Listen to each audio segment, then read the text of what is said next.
안녕하세요. 10분 안에 알아보는 선행기술조사, 저 MIP 라디오와 함께 시작해 봅시다. 선행기술조사가 뭐지? 네, 선행기술조사란 발명의 신규성, 진보성 등 특허 등록 요건을 알아보는 것입니다. 신규성과 진보성은 또 뭐야? 네, 신규성과 진보성은 특허청 특허 등록 요건을 통해 확인할 수 있는데요. 뿅. 네, 특허청 특허 등록 요건은 바로 특허청 홈페이지의 특허 실용신안의 심사 기준에 나오는데요. 바로 2020년 1월 1일자 특허 실용신안 심사 기준 PDF 파일을 다운받으시면 바로 확인할 수가 있습니다. 네, 특허 요건에서 산업적 이용 가능성과 신규성, 진보성에 대한 설명을 하고 있고요. 오늘 영상은 선행기술 조사에 관한 것으로 신규성과 진보성을 구체적으로 다루진 않겠습니다. 하지만 방금 보여드린 이 방법대로 해서 신규성과 진보성이 무엇인지 꼭 한번 읽고 오시면 좋겠습니다. 그 외에 이 파일상에서 바로 409페이지로 가보면 바로 선행기술조사에 대한 설명도 해주고 있는데요. 바로 이 409페이지의 선행기술조사에서 설명하는 내용을 추려서 지금부터 다시 정리해 봅시다. 먼저 조사의 이유, 선행기술조사는 왜 해야 될까요? 네, 바로 이것 때문입니다. 이게 뭐야? 네, 시계와 동전이 있죠. 바로 중복된 발명이나 연구를 방지해서 돈과 시간의 낭비를 막기 위해서 선행기술 조사를 합니다. 나는 본 적이 없고 어디에서도 경험해 본 적이 없는 새로운 발명이라고 생각할 수 있지만 사실은 이미 세상에는 발명되었을 수도 있습니다. 따라서 그러한 중복된 발명이나 연구가 발생하기는 돈과 시간을 낭비하게 되니 바로 이것을 방지하고자 선행기술 조사를 하는 것입니다. 다음 조사의 순서입니다. 조사의 순서는 먼저 발명을 파악하는 데서부터 시작을 합니다. 내가 새로운 발명 아이디어를 냈거나 또는 이런 발명 아이디어가 있는지에 대한 검색이 필요할 때 가장 먼저 그 발명에 대한 파악이 필요하고요. 그 이후 구성요소, 추출, 검색식 작성, 이를 통한 검색과 분석이 따르겠습니다. 자, 그러면 발명 파악은 뭔가요? 네, 아까 전에 설명드렸지만 발명의 기능이나 효과에 대해서 인식을 하고 있어야 되는 겁니다. 그리고 그런 인식을 바탕으로 구성 요소를 추출하는데요. 바로 기능이나 효과를 위해서 반드시 있어야 할 요소를 추출하는 겁니다. 그렇게 추출한 요소를 검색식으로 작성을 해서 검색을 하시면 속도나 정확도를 높일 수 있습니다. 그리고 그렇게 속도나 정확도를 높일 수 있는 검색식을 통해 우리는 3가지 또는 4가지 정도의 검색을 할 수 있는 것이 있는데요. 특허 검색을 하고요, 논문 검색을 하고요, 시장 조사, 시장 검색을 할 수 있습니다. 그 외에 우리는 발명대회와 관련된 발명대회 수상작도 검색을 할 수가 있겠죠. 그러한 검색을 통해 우리는 생각하고 있는 발명에 대한 신규성이나 진보성을 판단할 수 있게 됩니다.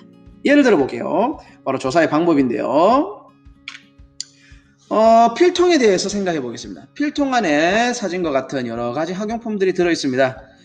이런 학용품들 중 유독 가위는 부피가 많이 차지하는 학용품 중에 하나입니다. 다른 녀석들은 이렇게 고든 형태로서, 직선의 형태로서 별도의 부피를 차지하는 게 적다면 가위는 날에 비해 손잡이는 많은 부피를 차지합니다. 따라서 이것을 보관할 때는 날의 손잡이 부피가 적으면 좋겠다는 생각을 할 수 있습니다. 그래서 구성요소로서 가위의 손잡이가 부피가 적어서 보관이나 휴대가 좋아지면 좋겠다. 네, 그래서 구성요소로는 가위가 반드시 있어야 될 것이고요, 손잡이가 있어야 될 것이고요, 그 외에 휴대나 보관, 공간 또는 부피라는 요소들도 추출할 수 있겠죠. 그럼 이러한 추출된 구성요소를 우리는 검색식을 세워볼 수 있는데요. 검색식이라는 것은 정확도나 또는 시간을 단축시키기 위해서 사용하는데요. 먼저 2가지만 명심하시면 좋을 것 같습니다. 바로 곱하기, 키보드상에서는 별표라고도 하는데요. 이 곱하기의 뜻과 더하기의 뜻을 명확하게 알면 좋을 것 같습니다. 검색식에서 곱하기는 AND의 의미를 가지고요, 검색식에서 더하기는 OR의 의미를 가집니다. 예를 들어 보겠습니다. 가위, 별표, 손잡이, 별표, 괄호 열고 휴대, 더하기, 보관, 더하기, 공간, 갈로를 닫으면 어떤 의미냐? 가위나 손잡이라는 단어는 반드시 포함을 하고 AND죠. 휴대나 보관이나 공간이란 글자 중 하나라도 있으면 검색을 다 해주세요 라는 뜻입니다. 그래서 이런 식으로 해서 검색을 어디서 할 것이냐. 먼저 특허 검색은 키프리스라는 곳에서 할 수 있는데요. 네, 특허 정보를 검색할 수 있는 것입니다. 그럼 가위, 별표, 손잡이, 별표, 보관, 더하기, 휴대, 더하기, 공간, 보안관, 공간으로 해서 검색을 해보겠습니다. 그러면 검색한 특허가 몇 개쯤 나올까요? 시간이 많이 걸리네요. 나와라. 네, 2,000건이 넘게 나왔습니다. 이 2,000건을 넘는 아이디어를 모두 볼 수는 없지만 다행히 네, 첫 번째 발명을 한번 볼게요. 보면 가위의 손잡이가 뭔가 부드럽게 휘어질 수 있는 구조라는 걸 추측할 수 있습니다. 이를 통해서 손잡이를 잡을 때는 손가락을 넣을 수 있는 공간이 생기고 그렇지 않을 때는 이렇게 휘어져서 공간을 적게 차지한다는 아이디어인 것 같습니다. 그런데 거절을 당했습니다. 그럼 이러한 특허 검색을 통해 아이디어가 있나 없나를 검색할 수도 있지만 이러한 법적 상태를 통해 더 유사한 아이디어나 또 다른 발명을 확인해 볼 수 있는데 그것은 바로 여기 통합행정정보로 가보시면 됩니다. 통합행정정보로 가면 이 발명이 특허가 되는지 또는 특허에서 거절됐는지에 대한 사안을 확인할 수 있는데요. 바로 이 거절 결정서를 통해 확인해 볼 수 있겠습니다. 봅시다. RR6 다시 RR6 B로 해서 들어가 보겠습니다. 그럼 특허 거절 결정서, 왜 이 특허는 거절을 당했는지에 대한 특허청의 설명을 볼 수 있는데요. 여러 가지 얘기가 있지만 첫 번째 봅시다. 기술 분야에서 통상의 지식을 가진 자 이하 당업자라고 한다. 용이하게 실시할 수 있을 정도이다. 이게 뭐냐면 바로 특허 등록 요건 중 신규성과 진보성 중 진보성이 있지 않다라는 걸 뜻합니다. 다시 말하면 가위를 개발하는 업자 또는 가위를 주로 사용하는 사용자들 속에서 이러한 아이디어는 충분히 생각해낼 수 있다라는 거죠. 나는 생각한 게 처음이지만 가위와 관련된 전문가들은 충분히 이 생각을 했을 수 있어 라는 게 진보성과 관련된 내용이고, 따라서 이러한 부분에 위배됐다라고 해서 특허 등록이 거절당한 겁니다. 자, 그러면 다시 되돌아와서요. 검색을 했더니 분석을 해봤더니 가위의 손잡이의 날을 저렇게 휘게 하여서 부피를 줄인다, 휴대를 높인다 라는 것은 기존에 이미 유사한 아이디어가 있고 그 유사한 아이디어조차 진보성에서 위배될 만큼 너무 심플한 아이디어다 라는 걸 알 수 있습니다. 자, 그러면 그 외에 우리는 선행기술 조사로 논문 조사나 시장 조사를 할 수 있는데요. 사실 가위 정도의 예시로는 논문 조사를 할 필요는 없을 것 같습니다. 하지만 여러분들의 아이디어가 만약 가위 손잡이보다 좀 더 수준이 높은, 좀 더 내용이 복잡한 발명이라면 논문 조사도 꼭 해보시길 바라고요. 논문 조사 한번 들어가 봅시다.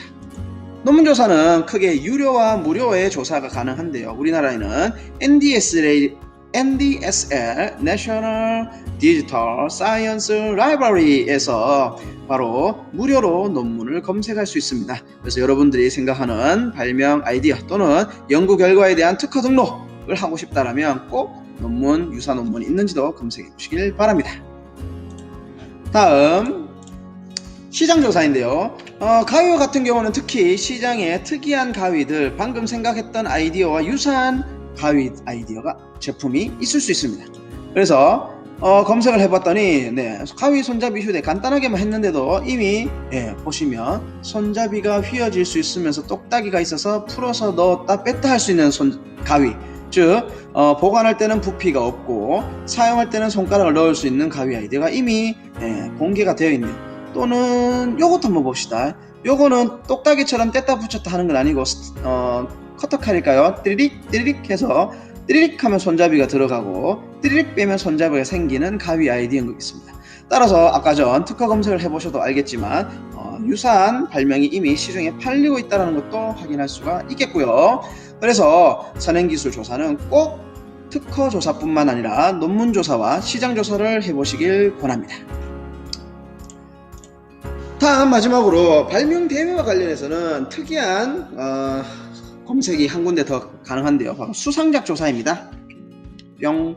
자, 전국 학생과학 발명품 경진대회 외에 우리나라는 몇 가지 발명대회들이 있습니다. 이런 발명대회들에 대해서 최대한 많이 조사해 보시는 것도 권해드리는데요. 한번 가봅시다. 뿅. 네, 국립중앙과학관의 특별전 행사로 들어오시면 발명품 경진대회가 있고요. 들어오시면 행사 안내에 통합검색에서 과거에 발명품 경진대회에서 받았던 수상작들을 전부 검색을 할 수 있습니다. 그럼 여기서 가위를 한번 검색해 보겠습니다. 자, 보니까 페이지 7페이지까지 70건에 달하는 기존의 가위와 관련된 수상작들을 검색할 수가 있겠네요. 자, 오늘 이 영상을 통해 우리는 선행기술 조사의 이유, 선행기술 조사의 순서, 선행기술 조사의 방법, 그 외에 선행기술 조사로서 논문 조사나 시장 조사, 그리고 수상작 조사에 대해서도 알아보았습니다. 자, 발명을 하는 데 있어서 선행기술 조사는 굉장히 중요한 의미가 있다는 걸 앞서 설명드렸었죠. 반드시 자신의 아이디어 또는 이런 아이디어는 있을까에 대한 궁금증이 있다면 선행기술 조사 꼭 한번 해보시길 바랍니다. 네, 이것으로 10분 안에 알아보는 선행기술 조사 마치겠습니다. 감사합니다.